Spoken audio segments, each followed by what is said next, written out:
So, welcome to the Amplifying Her Voice Mother's Day Summit.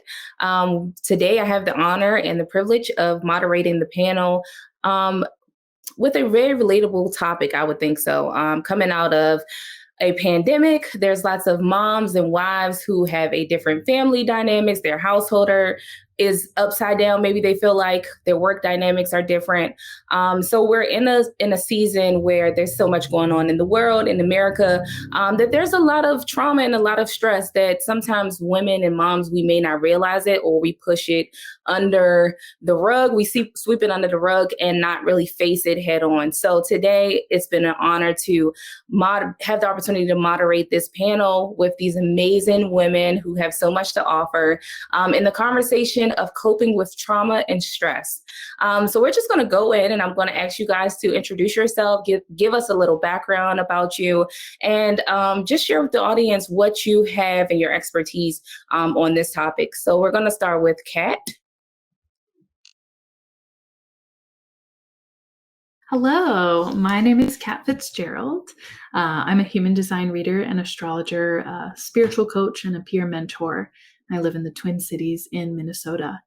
My work focuses on healing the inner child, working through trauma, conditioning, and helping people embody their most authentic self. And I'm also a mother of 2 human babies and 3 cat babies.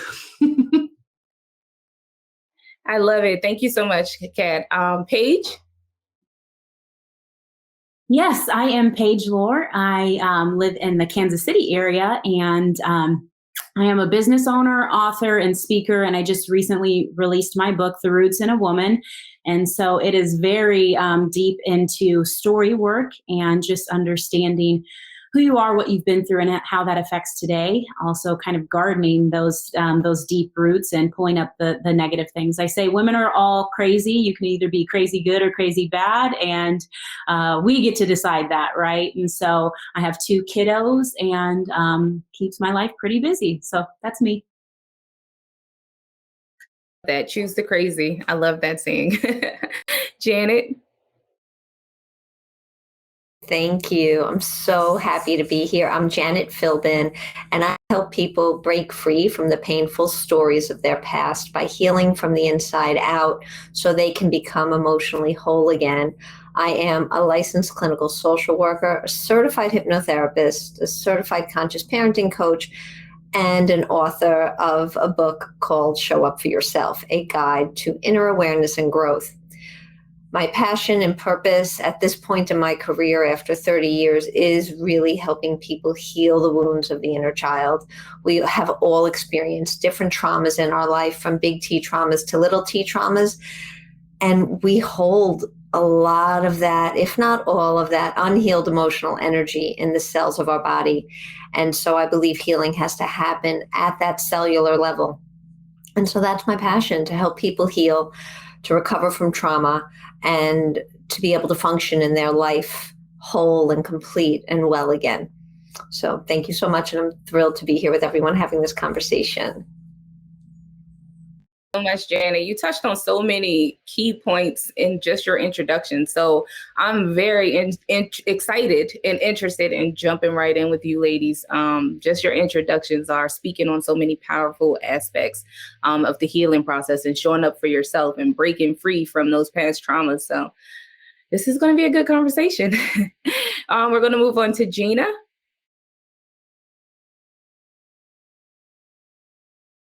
I'm Gina, and I am from the lower Alabama area by the beach, and I am a trauma survivor and the parent of a suicide victim, and an alcoholic. And what I'm working with is I'm a sober coach working with people to uncover the trauma addiction connection and find out how they can heal themselves from the inside in order to recover from their addictions and their alcohol abuse. I was in my past life, a professor, and I taught English, but I also taught courses on trauma, writing for trauma and healing through that medium. And I did my most of my educational experience focusing on the trauma and writing connection. So much for sharing that, Gina. That's definitely a powerful journey and testimony, as I like to call it. So I'm very interested in hearing your story as well. So I want to jump in with one of the key questions that I thought was important. How do you identify signs that you're not coping after trauma? So, when you go to the doctor, for instance, and the doctor's like, well, are you under a lot of stress? And usually the answer is, no, I don't feel stressed. I don't think I'm stressed. And so a lot of moms sometimes, because we're so busy, we're taking care of the household, we're taking care of the children, we're managing everyone else's priorities above ours. And sometimes we don't necessarily mentally think we're stressed or think we're not coping from certain traumas, or maybe not even able to identify those traumas, as Janet spoke on, those childhood traumas that we didn't know existed. So what can you ladies share with us on how can women and moms kind of find those trigger points to figure out if they're, one, having stress, dealing with trauma, and two, how can they focus on identifying the signs that they're actually not coping after the trauma that they've experienced? And anyone can jump in first. We'll just freestyle this one. So with this, I think from my experience, I've learned my triggers, I guess you could say. And there's trauma that is more current, trauma that is present in like what you're dealing with right now. So for instance, I had a baby in the pandemic. So there's childhood traumas, right? And things that I went through as a young adult that definitely affect me, that I had to heal from, I had to learn. But then there's the current traumas. There's also, what's going on in America today. I'm mixed, so I have a perspective on that. So in this last year, I've dealt with all that's going on in the world, having a baby in the pandemic. And so those are current traumas. So how I identify if I'm not coping well is if I become reactive. So especially as a mom, one of the key things that I didn't want to bring into motherhood was being a reactor. My mom was that. She was raising 3 kids on her own, so I couldn't blame her, but I didn't want that as a mother. And so if I slow down and I'm responding to things that are going on in my daily life, then I'm coping well. Then I am managing my trauma, dealing with my stress well. But when I'm reacting, there is something that is triggering that. So when I see that I'm reacting to things, whether that's in blowing up or melting down or whatever it may be, but it's just acting out of my character, then it's like my warning sign, like warning, warning, warning, something's going on. So I slow my life down in order to say, okay, is this something that's stemming from my past? What happened? Was that something that reminded me of something from my childhood that I'm not wanting to repeat, and so it caused me alarm? Or is it something that I'm dealing with currently that I haven't begun to identify or to work through? And so for me, that's my biggest thing, especially as a mother with young children. You just learn to roll with the punches, and I stay at home with them. So there's a lot of chaos going on. And if I'm starting to be a reactor and to get big or to melt down, then I'm realizing like, hey, there's something going on here. I need to slow down and I need to identify what it is that I'm not dealing with, that I'm not coping with well, and that I'm not, figuring out. So. Yeah. When I think about stress and identifying stress, I think like as parents, the stress can sometimes be so constant and consistent that it becomes the normal. So when someone says, are you stressed? It's like, well, what's stress anymore? What does that mean now? When your life becomes that normal. In terms of trauma, like Paige was saying, it's really important to identify what your own personal triggers are. If you've ever read the book, The Body Keeps the Score, that's a banger. I absolutely recommend it if you haven't read it. But I learned when I read that, you hear about fight and flight all the time as trauma responses, but I didn't know until I read that there's actually fight, flight, freeze, and appease or fawn. And I fall into the second 2 categories. So I notice that when I start to zone out, when I start to shut down, it's difficult for me to speak. I'm moving really slowly. I know that I'm having a trauma response. And with my kids, when things are loud, like way louder than they should be or are in real life, I'm like, oh, I might be at my threshold for stress right now. things like that, big reactions to things that might be small, staring into space, self-soothing behaviors, like if you find yourself rocking or if you're like petting yourself, things that maybe calmed you down in childhood. If you feel like, oh, I need to get out of here, I need to leave. Sometimes if you're like slamming things around, that's that fight response, that adrenaline, hyperventilating, things like that. So it's about becoming really familiar with like who you are and how you are prone to reacting, and getting ahead of that if you can. And if you can't, having a lot of grace for yourself when you have those reactions and making a plan for how you can do it better next time.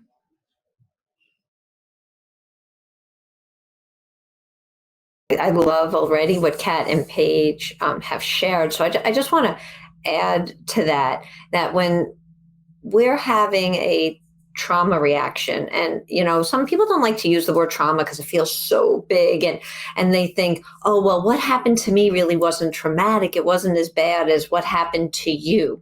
And so I kind of want to dispel that myth that we should be judging our trauma because someone else's trauma was worse than ours. Your trauma is your trauma, and whether you want to call it trauma or just a really bad life experience, it doesn't matter. It was yours, and you get to own what happened to you, what happened in your life, and how you respond to it.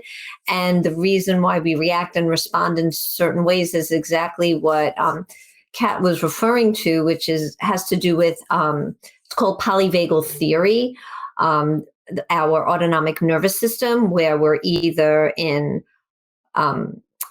ventral, which we're calm and connected and safe. We're in sympathetic, where it's fight, flight, or we're in dorsal, which is shut down, which is freeze or fawn. And so that's how you can know where you are when you tune into your nervous system and say, okay, what's going on within me right now? And then the follow-up question is, what do I need in this moment to feel better? Your nervous system is always talking to you, and trauma is stored in it. So if you're having a bad startle reaction, that can be a sign of trauma. If your anxiety levels are high a lot of the time, or you're depressed or sad a lot of the time, that can be a sign or symptom of trauma. Are you in your body, or are you dissociated out of your body? That can be a sign or symptom of trauma. And these are just a few. There are so many. Another good book, which I haven't read yet, but that just came out, is Oprah's new book with Dr. Perry called What Happened to You? I believe that's the title. I have it in the other room, so I can't grab it.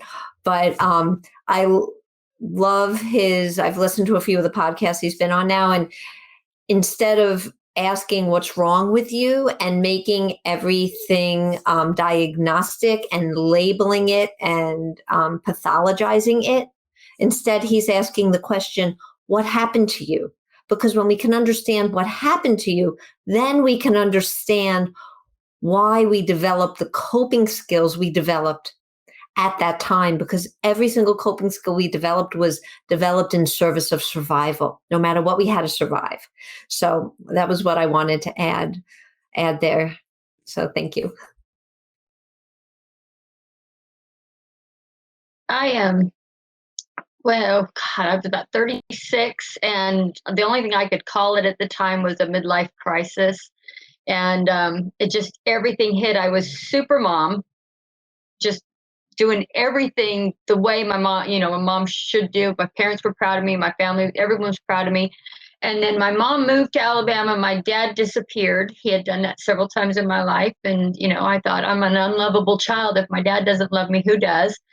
And so that was in my head. And I had other childhood trauma and just, work things, and everything was going wrong. And I still could not connect it to my childhood. I'd also lost 140 pounds, which I didn't connect that as part of the childhood trauma either. None of these connections came into place until after I got sober, which has only been about 3 years. So the past 3 years, I've been working on, healing myself, healing my heart, and again, reading the books like Bessel van der Kolk and Peter Levine, and finding out what my body says about what I'm doing. But at the time when that happened at 36, I did a complete shutdown. I did the the fight, flight, or freeze. Well, I froze. I completely froze and went to a therapist and said, I don't know what's wrong with me. I have these degrees and I'm super mom and I can't even make a freaking decision right now. I can't decide on dinner because I don't know what's going on.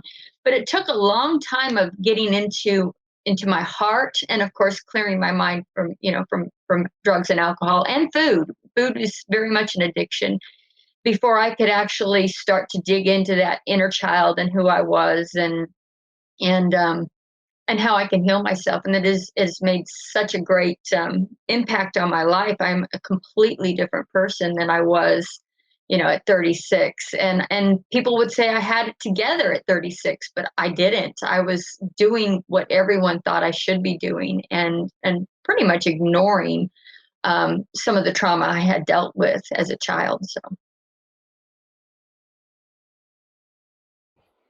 Add, Gina, that's really what growth and insight. I just love your story. Thank you for sharing it. And I just want to point out to anyone who's listening, when you commented, like, I couldn't even think what to cook for dinner. There's a reason why that happened. When we're in fight or flight, or when we're in freeze, fawn, our executive functioning goes offline. We actually can't think. It's physiologically impossible.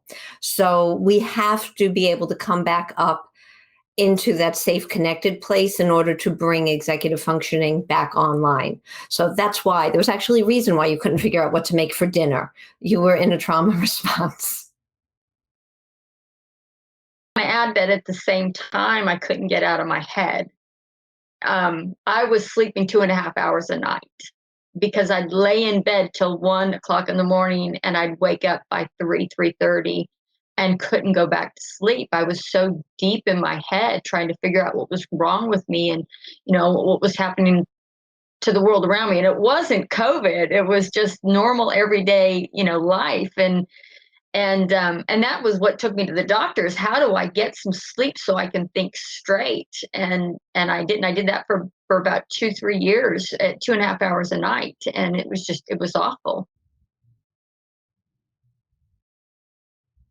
Thank you, ladies, so much. You guys touched on so many important areas, and I think all of you had different perspectives on everything. Paige, thank you for sharing, the motherhood story, just being able to notice when I need to slow down and not being reactive. And when I am being reactive, notice that something is off a little bit.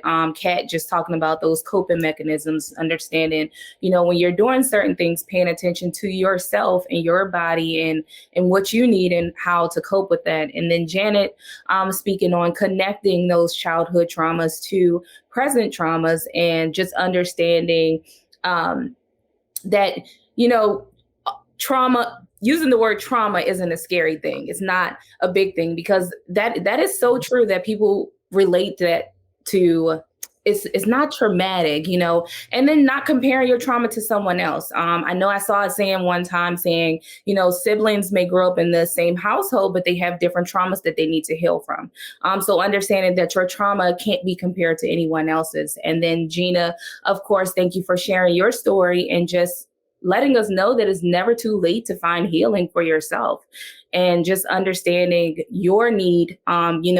We talk about, we want our family to be proud of us. We want our friends to be proud of us. We want everyone to be proud of us, but noticing that you need to be proud of yourself to feel good and show up for your best self. So you guys touched on so many amazing things, and I just want to thank you guys for that. And we've shared the book recommendations. What Happened to You by Oprah, and then The Body Keeps the Score. Those were 2 great book recommendations, so you guys can pick those up in your free time. So we're going to go into what are some tips you can offer. So there's a quote that says, "How a mother manages stress is often a model for the rest of the family." We know, we say the man or whoever is the head of the household, we always say, we're kind of like the ones that move it and navigate it and control it. So what are some tips you can offer for looking after yourself and managing family life after trauma or during stressful times? I know as a mom and as a wife or as a woman who's taking care of anyone, it's kind of hard for us to prioritize ourselves first. And so if in times of stress, Paige, you shared, you had a baby during a pandemic, you're dealing with the things that are going on in America right now. And so as a mom, it's kind of like we have to wake up and we have to do the same things over and over again, no matter how we're feeling. Our kids still depend on us. The household still depend on us. So how can we manage, that stress with the family as well? I know for me, there's the whole, self-care, self-love revolution that hit the world. And I do think it is powerful and I do think it is important. I am the type of person that I give and I serve. And that was like a hard thing for me to figure out. But I had also been really focusing on me. What was important to me was my spiritual relationship and keeping that centered. So I had that without like also realizing doing things for myself was important. And so it was like, okay, I kept my true north always. And then when this whole self-care, self-love, like revolution started to begin, I thought I was already doing that well. It wasn't until like I became a mother and I kind of took on some of the tendencies that I saw my mom take on as a single mother. And I'm not single. I have a husband. I have a spouse. We are partners and we work very well together. We have an awesome marriage. And so I was just taking so much on myself because that's what I had seen. So for me, it is when I'm in reactive mode and when I'm seeing myself not handling things well, I have to say, what do I need? What do I want? I would lean on things like food or entertainment to just kind of just Band-Aid things, when really what I needed was time to myself. What I needed was to go sit down and write because I love to write. What I needed was to flow creatively without being interrupted. What I needed was outlets that didn't include my spouse or my children or my business and the people I serve in that capacity. And so it's funny because I think I embraced the pandemic with, okay, I had a baby and no one's asking me to go anywhere. That's kind of cool, So I just chose to see it as a good thing and say, let me use this time and slow down and communicate to my husband, hey, I need to get away for a couple hours. I need to focus on the things that it was like I was congested with creativity and that was causing me to like just want to boil over. And so like, hey, I need to get away and write. And I actually finished a book in this time frame. I had a young child and I finished my book and I got it published and I just that was huge for me. It's like self-care, self-love. And it's like, what does that mean? And that's different for everyone. I can't tell you what I do for me and say it's going to work for you because you may not like to sit down and write for hours at a time, right? So it's just sitting down and saying like, what sounds good to me? And if something sounds good, if something's pulling you, do it. Even if it's crazy, even if it's like, I want to go to dinner by myself, it could be something random, but if it's enticing you, that's going to be the best way to care for yourself. Listen to your intuition. A woman's intuition is powerful, and I truly do not believe it will lead you astray. I'm thinking a lot with this topic about capitalism and the things we do as a result of capitalism and social conditioning. And I know that I watched my mother do everything, every last thing until, one day it made her ill. And I think the biggest wake-up call for me, I've been struggling with a chronic illness for almost 10 years and most acutely 5 years. And I finally, the other day, got a diagnosis for lupus. But the process of being inside of this and realizing, okay, now I'm in this situation where I have a lot of fatigue and I'm having a lot of stuff going on with my physical body. Oh no, now I can't do this type A thing. I can't do everything. I can't like take my kids to the park. I can't, it was like a big identity shift for me to readjust my expectations of myself and to kind of rewire the parts of me that were afraid to ask for help, afraid that was going to make me look, feel, be perceived as less than, the parts of me that felt like asking for time to myself to do things that fed my joy, that might make me look like I didn't love my children. things like that I feel like can be so ingrained in motherhood. And I just know that I don't want to pass that on. I don't want to pass on this, no, you can't rest. I don't want to pass on codependency. I want to teach my children how to ask for what they need and how to live as their fullest selves. And if their fullest self wants to go make music for 4 hours and not talk to anybody, they should be able to do that regardless of their role in society, in their family.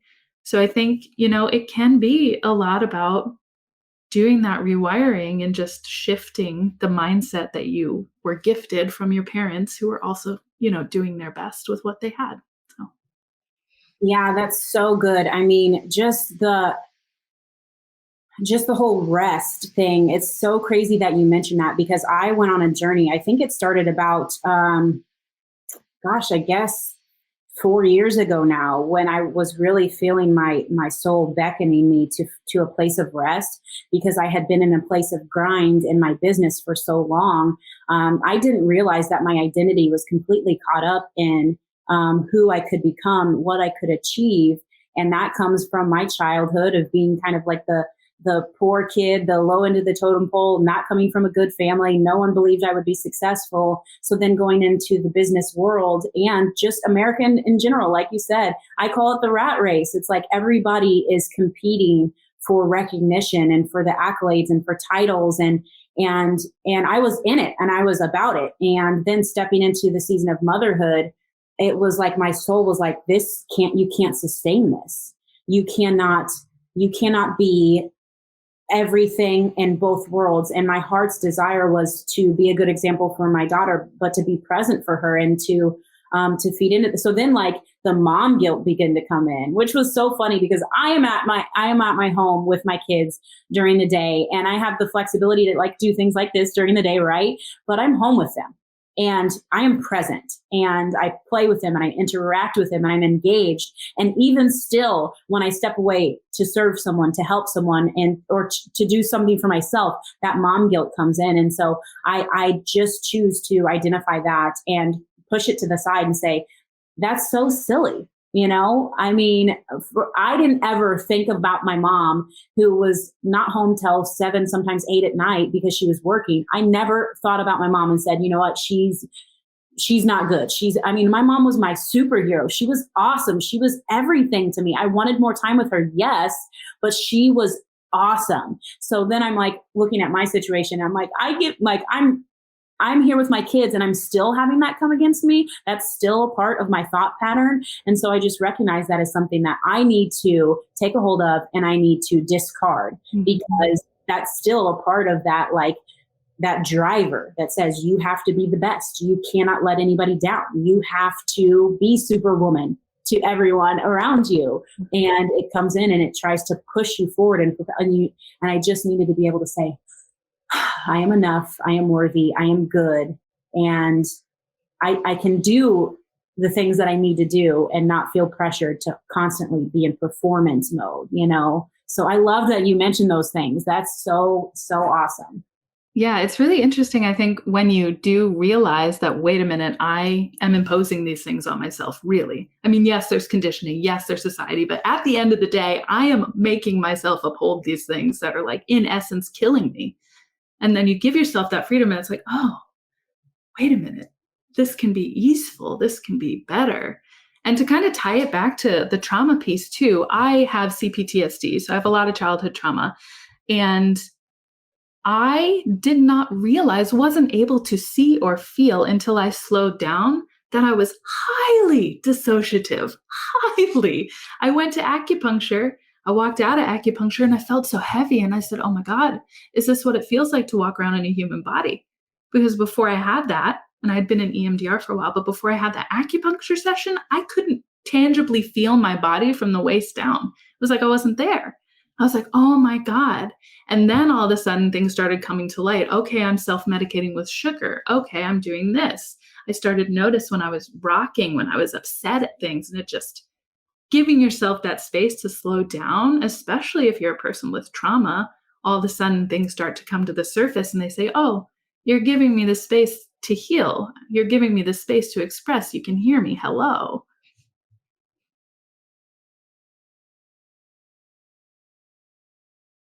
that feeling, that being able to feel. I didn't notice how numb I was. And it wasn't just the alcohol; it was before. I've cut because I want to feel something and not some emotional something. And I've been numb most of my life, just numb. About 10 days after I got sober, and this was 7 months after my son died, I went on a weekend where I was just going to a mini self retreat. And I went to a meditation center and I meditated for the first time in my life. And it was simple. I cried so hard. During it, I thanked my son for his life.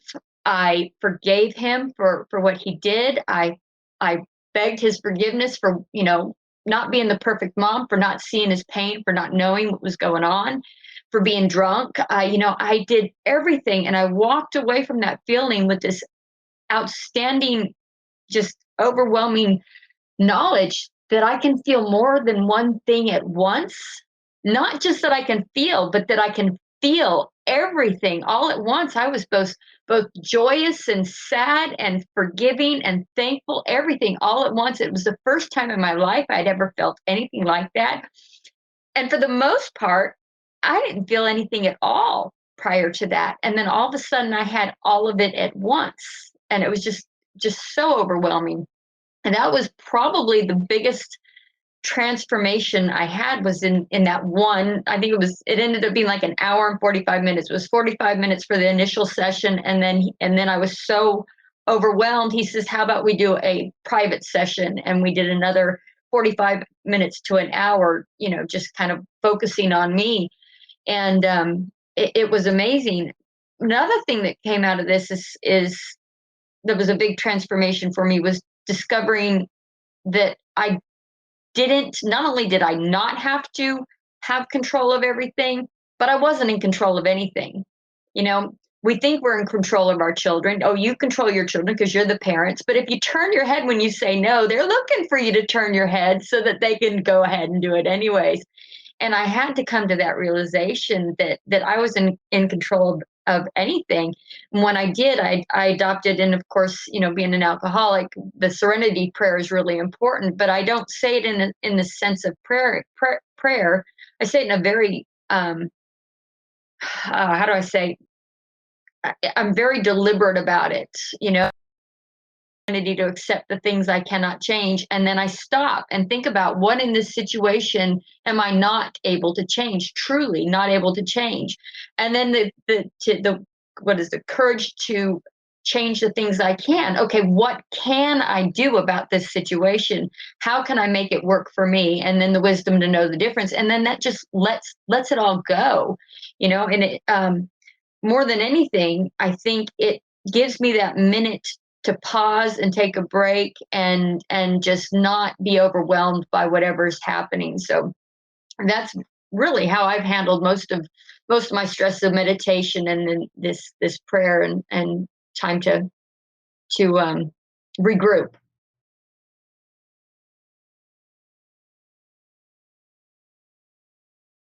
All right, thank you, ladies, so much. Again, so many key gems were dropped.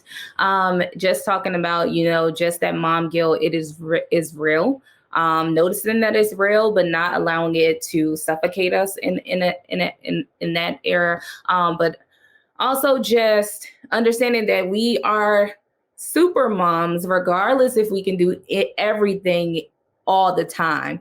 It's okay to ask for help. It's okay to reach out to your village. It's okay to reach out for professional help, meditation, just different therapy, counseling, whatever you may need for yourself. And then Kat just talking about that self-imposing, we put so much on ourselves. Just be careful on the expectations that we set for ourselves. Make sure they're realistic, so we're not putting ourselves in stress intentionally, trying to accomplish everything at once.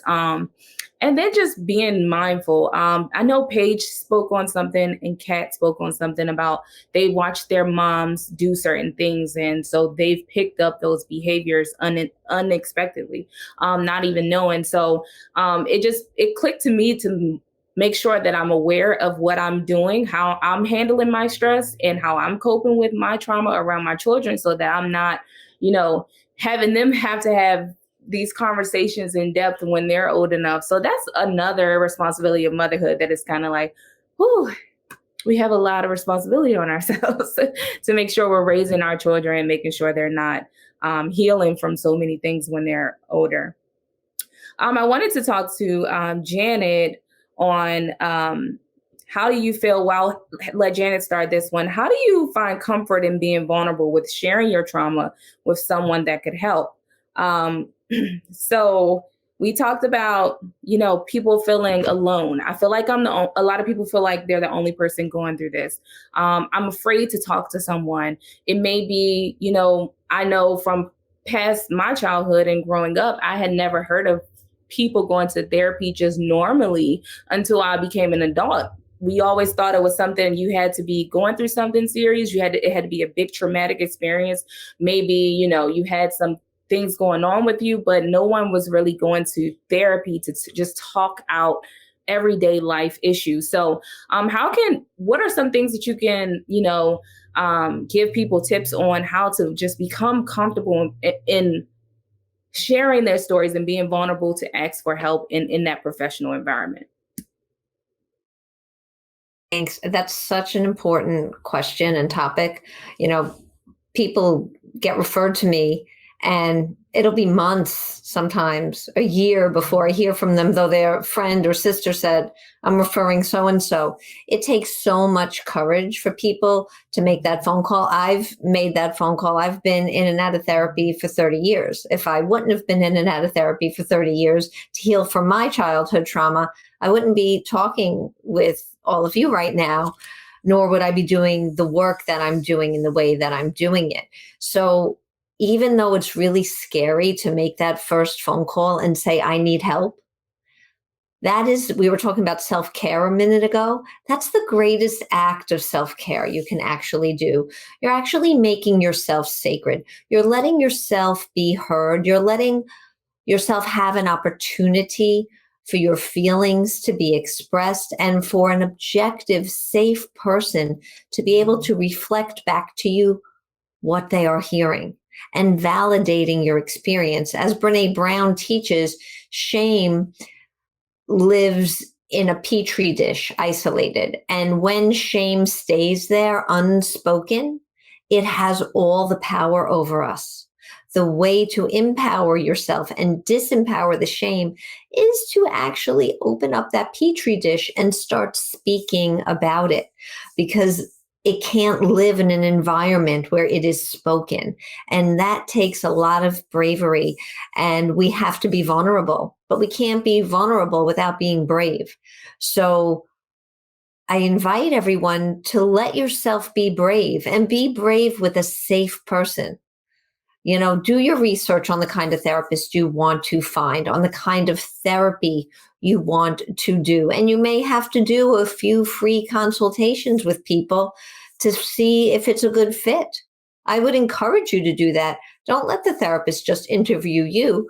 You interview the therapist. I want people that when they reach out to me to see if I'm a good fit for them, I want them to ask me questions. I want them to interview me, because that's telling me a lot about them, number one. And it lets someone see, you know what? Oh, I'm actually in control of this. No one can make you talk about anything you don't want to talk about. So therapy should be a safe place where someone can reflect back to you what they are hearing, and then give you a way to deconstruct, to understand patterns, give you real good skills to help you heal and cope with everyday stressors.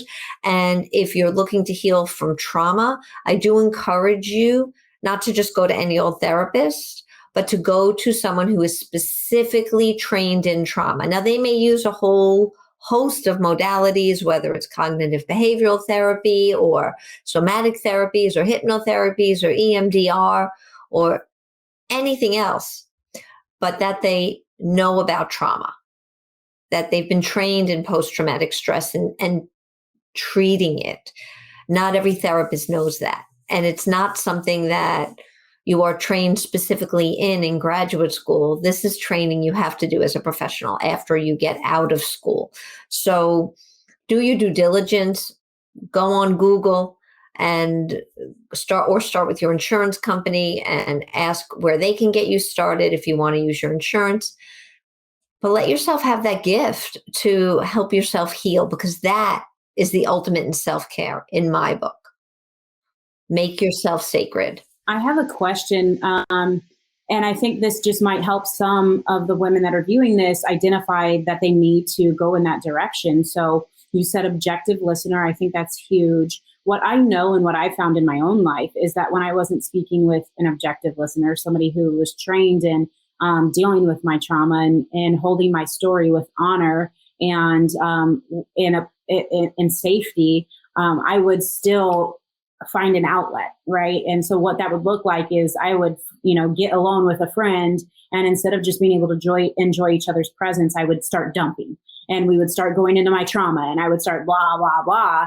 And they just weren't prepared to carry my story. So can you hit on maybe what could happen because I know that I've dealt with it. What can happen to you when you're sharing your story and dumping or just asking someone to hold your story with honor that is not prepared for that is not trained in that is not educated in that, because maybe some women have done that and they don't know the negative effects of giving that away to people that aren't prepared. Such a good question.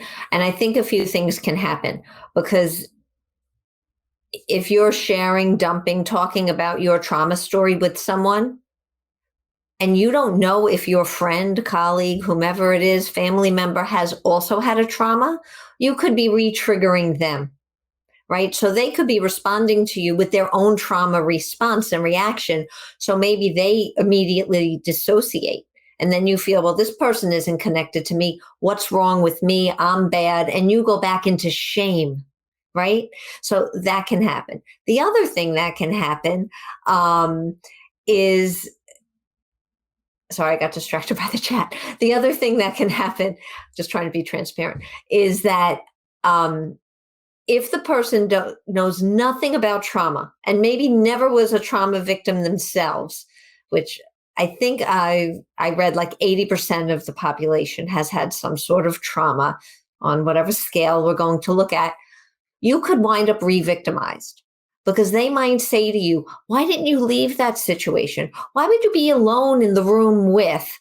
How could you not say no, right? Or, think of the responses you could get. I'm sure all of us here in this room and anyone watching this recording could imagine the responses. So if someone is sharing their trauma with you, you need to hold that as sacred and honestly say nothing except, I hear you. I see you. That must have been so hard. I'm so glad you're sharing this with me. And just hold it as a sacred space. And if it's really hard for you to hear, it's also okay to say, this is really hard for me to hear, but I still want to be here with you right now. And we don't need to solve anyone else's problems.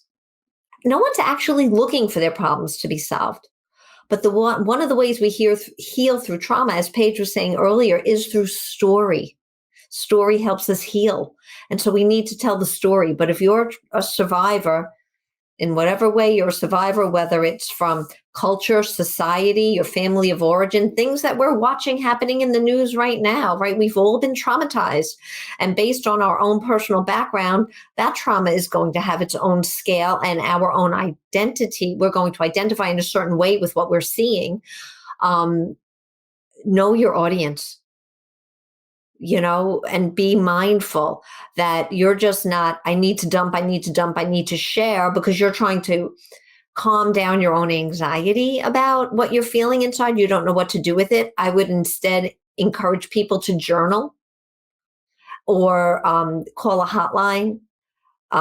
Someone put in the chat about therapy for Black girls. There's all sorts of amazing resources out there. Going to a friend who you don't know how they can handle your stuff, or a family member, might not be the safest thing. So I hope that elaborated enough for what you were asking, Paige. I wanted to kind of add on something that's a little bit tangential but related. I feel like generationally, if I talk to people that are my own age, almost everybody I know is in therapy. But if I go one generation out, and especially 2 generations out, it's like, oh, well, why do you need that? Kind of that perception that like, we're stronger than that. We don't need to have therapy. And I just want to affirm that if you're the type of person like me, who, as you're going through your healing journey, you're sharing that with other people to be like, here's something I've discovered about myself. Here's something that happened on my journey. And you're getting pushback from your own family. That is not yours. That doesn't belong to you. My mom told me once that I share too much on the internet, and families asking if I'm okay, that kind of stuff. Meanwhile, I'm like the best I've ever been in my life, right? And I just said to her, like, I understand that it might be uncomfortable for them to witness me being so open about the things I've struggled with. And it's okay if they don't want to view that, if they don't want to follow me, if that like makes them uncomfortable. But I don't think that I'm sharing anything that's out of line. And this is helping me. This is me standing in my power. And, you don't have to worry. I'm not worried about their perception. So I just want to affirm anybody who might feel that way or might have that feedback coming from their family, that it's okay. It's totally okay and wonderful for you to be in therapy and seeking your own healing. Yeah, that's so good. I in my book, I talk a lot about some pretty vulnerable moments, and I kind of felt God leading me to do that. And I was kind of just like, really, I have to go there. I have to share this. I don't mind. I don't care, because I've really had so much healing. But then it's like, the thought of like my mom and her friends are going to be reading this. And it is that like that stigma of like, oh my gosh, is everything all right? It's like, yeah, I'm like really in a good place. But I always think, I love history. So I always think back to generations before, and you think of like World War I, World War II, and a lot of these men, they had PTSD, like 100%. They didn't have language for it though, or they didn't have, they had too much pride to try to figure that out. So what did that turn into? That turned into addiction, drugs, alcohol. That turned into suicidal patterns and all these things. And so it's like, you look at the generations before, and it's not that they were void of problems.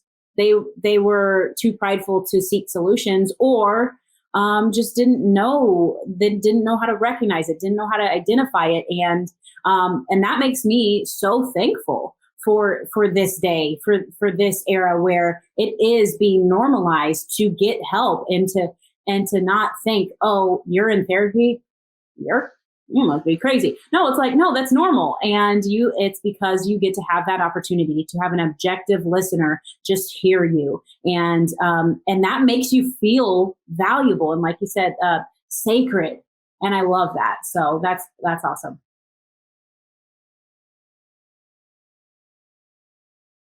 Thank you, ladies, so much. That was great. Janet, you touched on something. I'm kind of jealous, ladies, if I'm being transparent. I kind of want to be a viewer of this panel. So I can't wait for it to get on YouTube, because the conversation has been absolutely powerful and transformative. It's just so much great information. Janet touched on something about finding that therapist that's right for you and making sure that they can deal with the things that you need. And it's just like, when you go to the doctor, if you're having brain issues or you're having heart issues, you're not going to go to a foot doctor or someone that's not trained in that area. So it's just so powerful to see how we can easily say it about our body, but when it comes to our mental and our mind, it's kind of hard to understand that we need to do that research to find the specific therapist that we need for what is necessary for us. So that's amazing. And I totally agree with Kat and Paige with the social media in this era.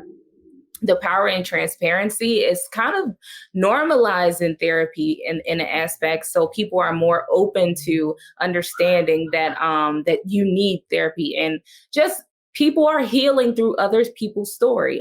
Look at this panel as you ladies speak, and I hear your journeys, I hear your experiences and your backgrounds. It's just so powerful to understand that, wow, these women have gone through so many things, and look at them today. And it's hope that people can heal and you can become whole again. You can become your best self. So you guys are definitely impacting the world in such an amazing way. So before I go to the next question, did anyone else have any comments? Okay. The next question I wanted to get into, just a technical question. So Janet, if you can please explain what psychotherapy and hypnotherapy practices offer for those that may not know, and how it can be beneficial for moms and women that are struggling in that area or from trauma or stress.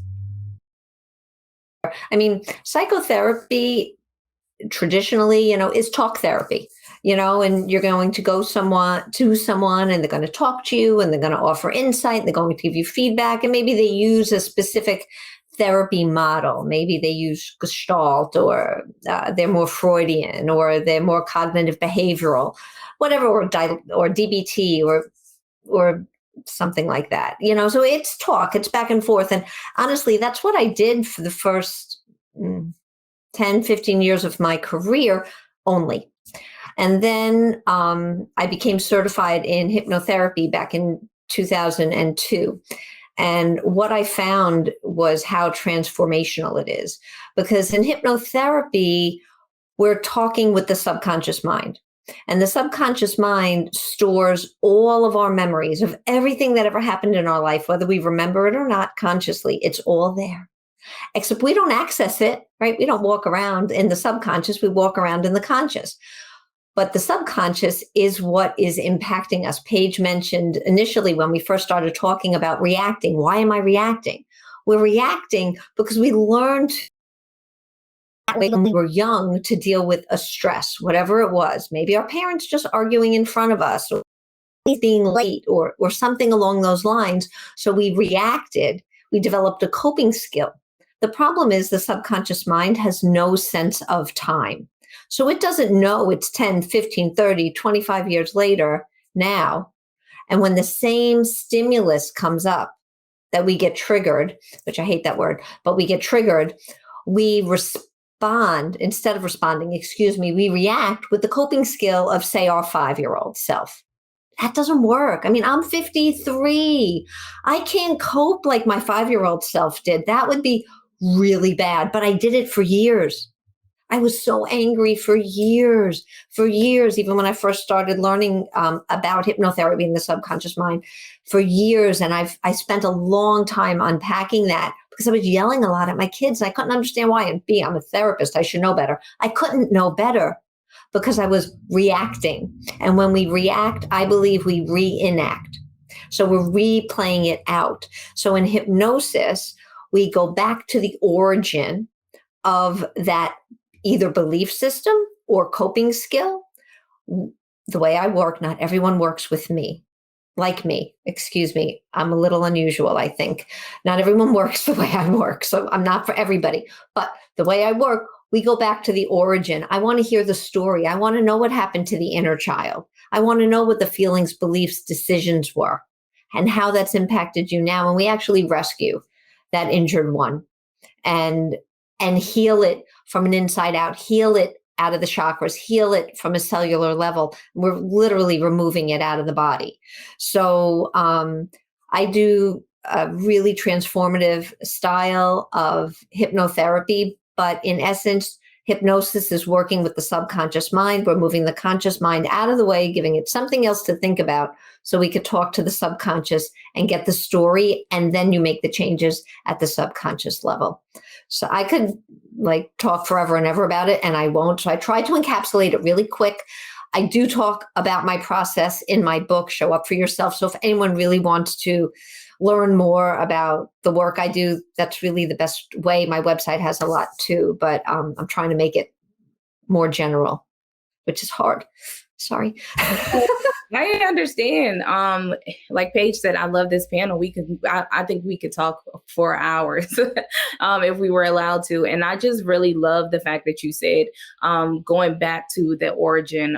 So just going back to that place that, when you were a child, maybe you felt rejected, or maybe you felt some type of way, going back to that place and identifying that place and healing from that place to become whole again. So that is very interesting to me. I love it. And so I had some other 2 questions to finish us off. But I did want to ask a question because it just popped up. How to identify, I know we talked about how to understand when we're reacting. How can we identify if our children are reacting, or if our children are going through stressful moments? How can we do you guys have any tips on identifying and realizing that may be happening in our children?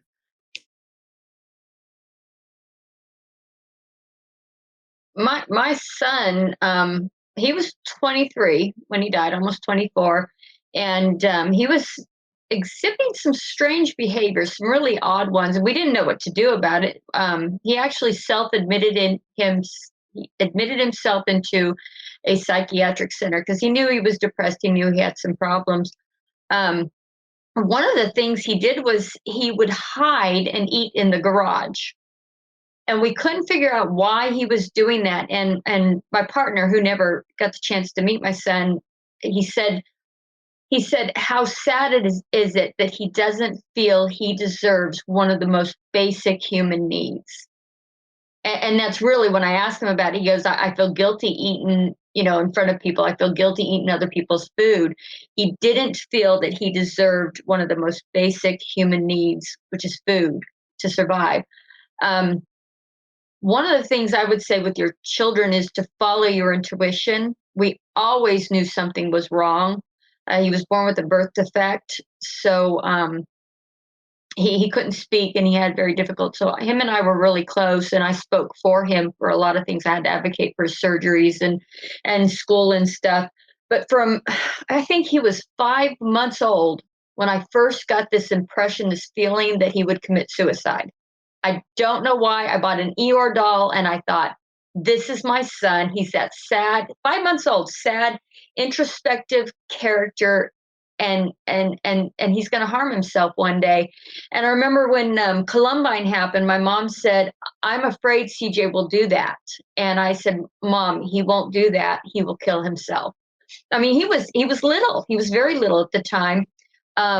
Just a lot of things happened that when he did, of course, I was devastated, but I was never surprised. I just somehow always knew that it would come to this. And the thing is, as a mom, if you really feel into your intuition, you can see this. I see so many moms out there ignoring what their kids are feeling, what their kids are doing, and what their kids are experiencing, ignoring it because they don't want it to be true. Now, I had one mom say, oh, my child doesn't do this. She doesn't leave campus at lunch because why else would she? And I said, well, she had lunch with me off campus yesterday. She came with my daughter to lunch, and you just don't know because you don't want to think your children are doing these things. But if you open up your heart and you feel your intuition, a lot of times you can see it, but you have to be mindful, and you have to be in the moment, and you have to be willing to see what it is you don't want to see. So. Real quick, I remember one of my daughter was like always so sweet and so fun, and I just remember one moment like that was pretty pivotal for me. And this wasn't even like anything outside of just, she was like 2 at the time. She wasn't really vocal yet, and she had her first like tantrum. And I'm thinking, like, I am stressed out. I do not know what's going on. I cannot contain her. I'm not feeling like I can discipline, because I'm just like, something is happening that I don't know how to handle. And so I kind of just sat back and I just remained peaceful. That was my only way. And just my thought was something is wrong, and just hoping that we could figure it out soon. And it was like, within a couple hours, a fever showed up and she was actually ill.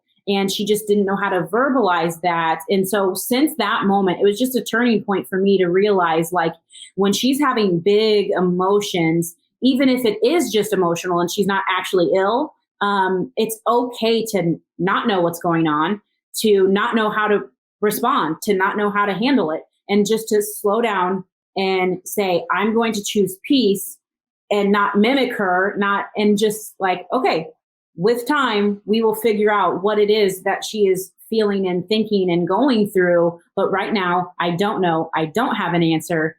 And that's okay. So it's like just in that moment, being able to recognize that. And I think just saying, I don't know what's going on, brought me enough peace to just like relax and surely it will get figured out. Surely there's something that is to explain this behavior. So I just thought I'd share that. If I can add, I think that's great, Paige. It's perfect. Connection over correction every time. Because with children, and I know this is the conscious parenting room, there's a conscious parenting room going on at the same time, but with children, because you asked, behaviors are always the tip of the iceberg. So when you see the behavior, understand they just have an unmet need, whatever it is. Maybe they're just hangry, right? Or tired, or maybe they're sick, or they're overwhelmed from school, or someone called them a name on the playground, but they don't know how to express it. So we see a behavior. So we have to stop. We have to pause as parents. We have to find a way to connect. We have to give them space to have their big feelings and not correct, not discipline. Discipline is a misnomer. The true definition of discipline is to teach. So to connect with your children, look at behaviors like they're the tip of the iceberg and find a way to connect with them and give them space to just calm down. And there's nothing for you to fix because they're not broken. So that's all I wanted to add on that little piece. Yeah, I really love, Gina and Paige, you were really leaning into a mother's intuition. And I think that's hugely important. And there was some talk in the chat about how our children will mimic our trauma responses. And I kind of wanted to speak a little bit about that. A lot of my trauma is pre-verbal, not all of it, but a good amount of it is. So I was like really familiar when I had my son with like, okay, happens before he can talk, like that is absolutely going to show up at some point. So he was in the NICU right away. He was there for 2 weeks. He had to have a lumbar puncture. They couldn't figure out what was wrong with him. Turns out nothing was wrong with him, but his dad left at 8 months. I had postpartum depression, almost postpartum psychosis. It was like right on the borderline. And I didn't know that while I was in it. So there's like all these things where I'm like, okay, maybe that's going to show up. He becomes a toddler and he starts exhibiting huge rage. And immediately I see a mirror because my whole life I was in the freeze appease, like nobody didn't get along with me because I didn't have any opinions that were like truly my own. I was just mirroring my social circle to be safe. And in somatic therapy, I learned that, you hear anger is a secondary emotion. Well, she said, actually, I've been working so hard to change that because for some people, it is a primary emotion. And it is for me. And seeing that rage come out of my son was really telling for me. And I was like, okay, this gives me some clear direction to work with. And I got him in play therapy. He's in occupational therapy right now. There are signs. And when your spirit says, I think my kid needs a little bit of help, that's not a bad thing. There's like almost no way to escape trauma, like 80%, like Janet was talking about. And the thing about trauma is that what is trauma to one person and what is trauma to another person is totally different. Some things that come up in my therapy sessions that feel traumatic in my body, I'm like, well, what the hell? That's like nothing to adult me. But to child me, it was so impactful. So it's not like a sign of your failure as a parent. Like it's so beautiful actually that you're trying to be attentive to what pain your child might be in and what help they might need. So yeah, I'm like into the intuition, into that just like the body keeps the score even when you're little. There are signs along the way for sure. Thank you so much. I think that was just a powerful conversation to kind of like go into, only because, with the pandemic, I think a lot of us have been home with our children more so than we have in their life, unless, you're able to be at home. So just working from home and then kind of monitoring the children with the virtual learning, their social interaction is lacking. They're missing the normalcy of their life that they're used to. So I just wanted to kind of just take that path just for a quick second. So I want to do something personal. So if you guys can share any personal recommendations of some things you ladies may do to relieve stress. I know Kat shared about she makes music, she creates art, and she spends time with her family. And I know Paige went on to tell us some things in the beginning about writing and things like that. So if you guys can just share, because I think sometimes people think, like Paige said, self-care or coping or dealing with stress, people think it's a one size fits all. So, self-care is not always a full-blown spa day. It's not always, doing something of the extreme. It could be something very small. So I think it helps for moms to see, hey, these are things that I could do. I have never tried them. So if you guys can just share some recommendations that you guys do that may help someone else.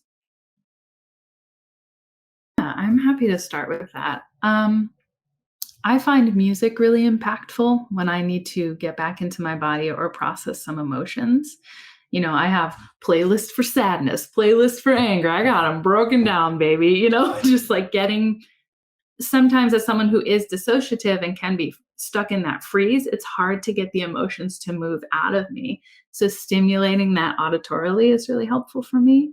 Meditation, temperature changes to my body are really comforting to me. So if I'm feeling really stressed, I'll take a hot shower, or if it's the wintertime, I will simply stand on the porch, and it just slams me back into the present moment. Be like, oh, I'm here. I'm experiencing this. I'm feeling this. I find astrology and human design really supportive to my healing journey. And that's something I wanted to mention as well. Therapy, banger, love it. Always going to recommend that. But don't be afraid to seek out alternative healing modalities in addition to that, astrology, human design, acupuncture.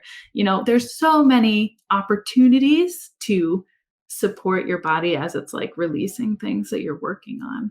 Bilateral stimulation is really cool. I learned that in EMDR, just like stimulating on either side of your body. You can do it with sound as well. It comforts your brain and helps you to get back into the present. Is there anything else? Oh, getting extra sleep. Sleep.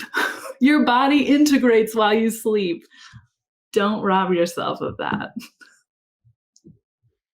That's awesome. Yeah, sleep, rest, right? I think for me, I am kind of just, I love to flow creatively. So giving myself the space to be creative allows me to release stress. I love music as well. Some really super, just common things that I still think people can neglect is exercise. Exercise and fueling your body as opposed to eating based off of comfort or I don't know. I have a chapter in my book called Unhealthy Eating Habits, and that was very convicting for myself. Just learning the patterns from my childhood of eating and eating around the TV and eating at night, because that was like how my mom decompressed. So I have learned healthy eating habits, fueling my body, and how that makes me feel, how that makes me like relax and feel nourished and feel better. And I know that sounds simple as far as like stress, but like I take out the thought of food as my comfort, and it makes me not relate to like, hey, this is going to make me feel better. And I just remove that. And then it just becomes my fuel and it evens me out. And then, like I said, the exercise, like just the other day, it's not very often that I can't figure out why I'm having anxiousness or stress.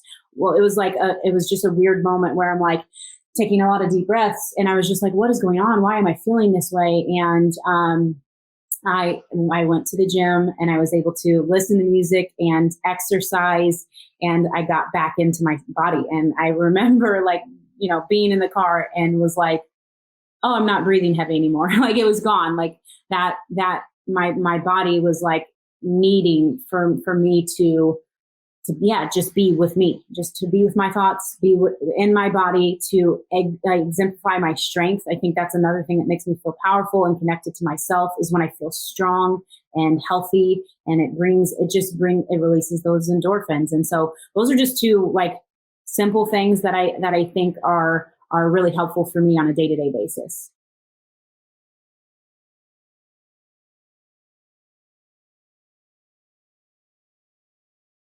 All right, I guess I was waiting for Gina, but I guess I'll go.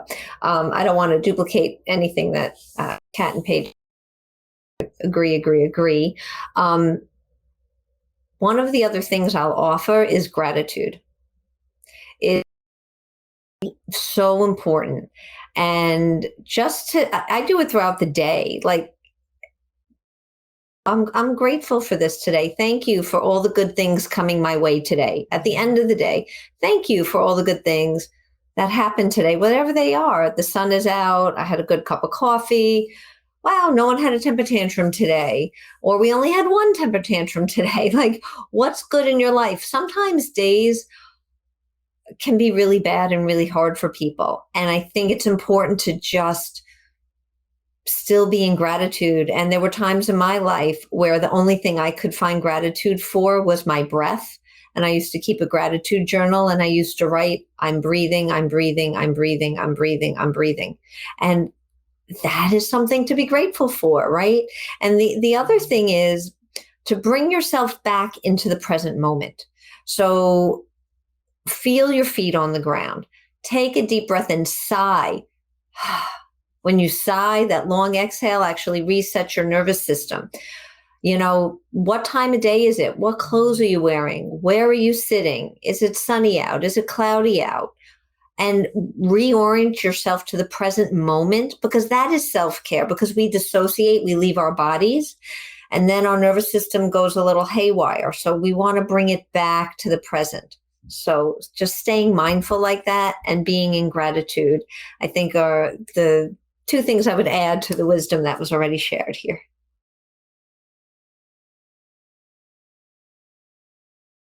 I'm a writer by nature, so that's the big thing. I journal. I've got a lot of those. I haven't done a whole lot of it lately, but I do have a lot of those. And yes, gratitude, and I do a lot of meditation. But I think for me, the biggest stress release I have right now is to talk. You know, I'm learning.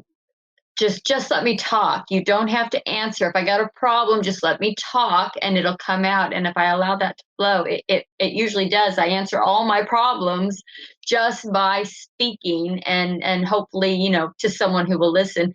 And I got really lucky in my partner, in that, you know, he's been through a lot of therapy. He's been through trauma. He's a recovering alcoholic for many more years than me. And he knows that, so he'll just sit and listen and nod. And you know, sometimes he gives answers or tries to give solutions, but he understands it's not about the solutions, and I'm going to do with the conversation what I need to do with the conversation. And really, I just needed to speak. You know, I need to let it out. One of the things that me and my partner do is we have a podcast that talks about the trauma and addiction connection, and we started the podcast so we could give people an opportunity to talk about their past, what causes their problems, and for other people to listen, because I think it's really important that you normalize, you know, your experience through hearing other people's stories. Those stories, we've said this before, the stories are so important.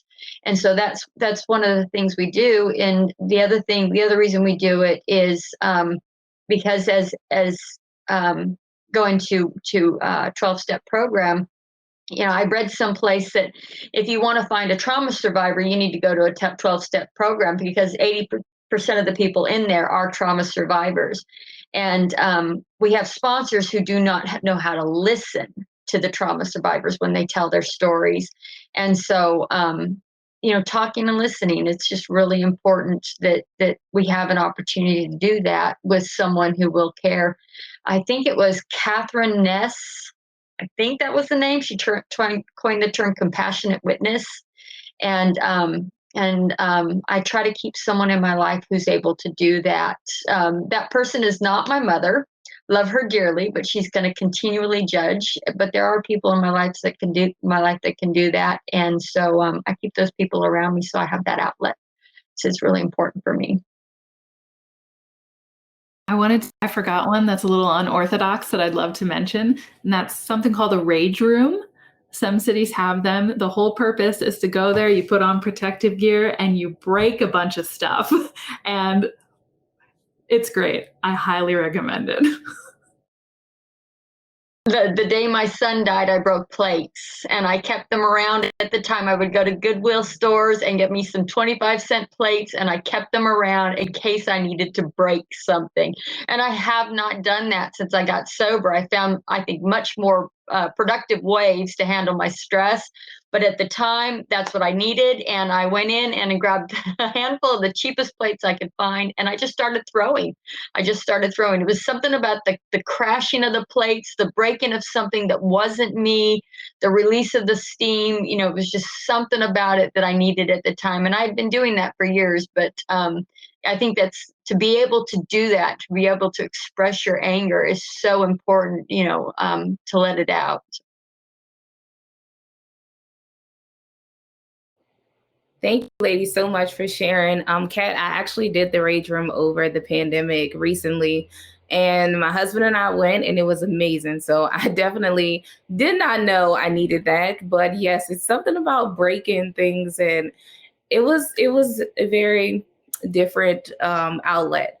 And I loved where Paige in the beginning, she talked about affirmations, just saying, I am enough, I am doing enough, So those words of affirmations are definitely important. And then Janet, when you touched on the gratefulness, it went back to the trauma. People think trauma is this big negative thing where it has to be huge for it to be considered trauma. And you touched on those little things of being grateful for. Sometimes people want to be grateful for the huge things that happen in life and not taking in the small things. Like you said, like, oh, we only had one tantrum today. I'm grateful for that.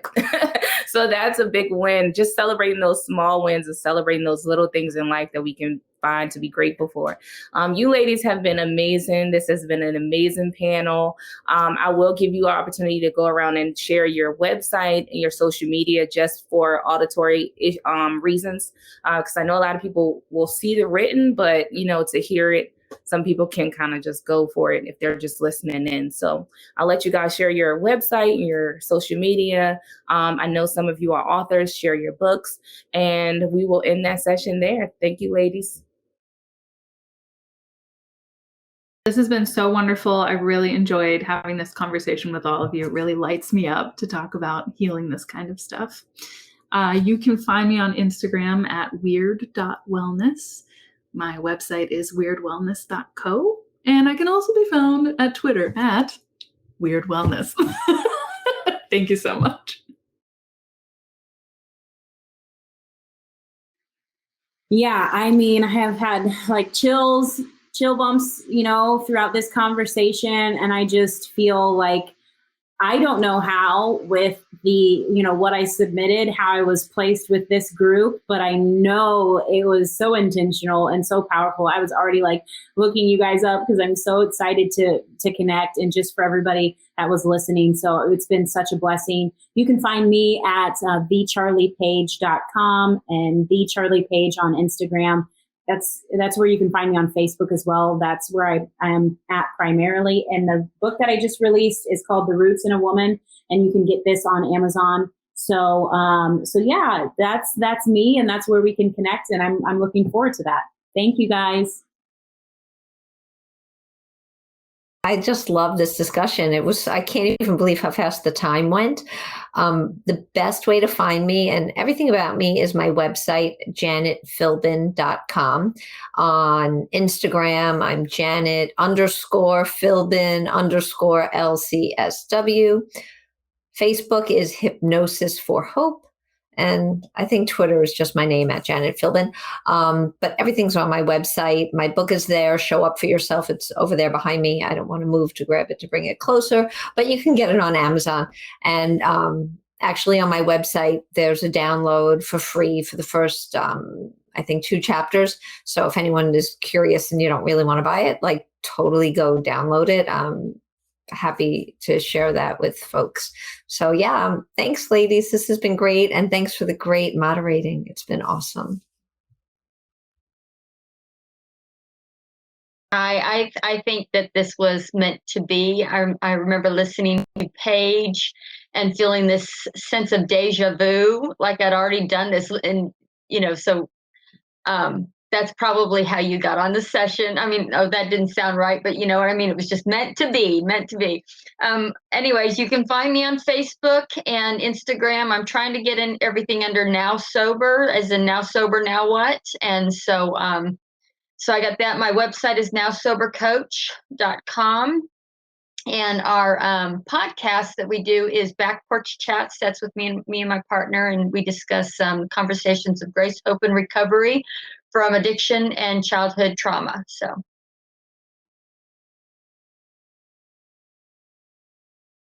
much. It's been an amazing pleasure to meet all of you. I'm going to be following all of you on social media platforms and checking out your books, checking out the book recommendations that you shared.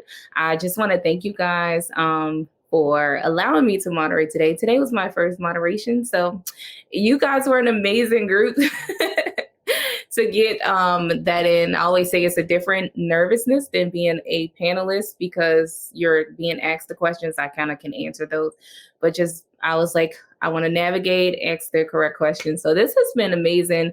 Thank you guys for your transparency and being vulnerable. I know this is going to help so many moms and so many women. So it's been great. Thank you guys.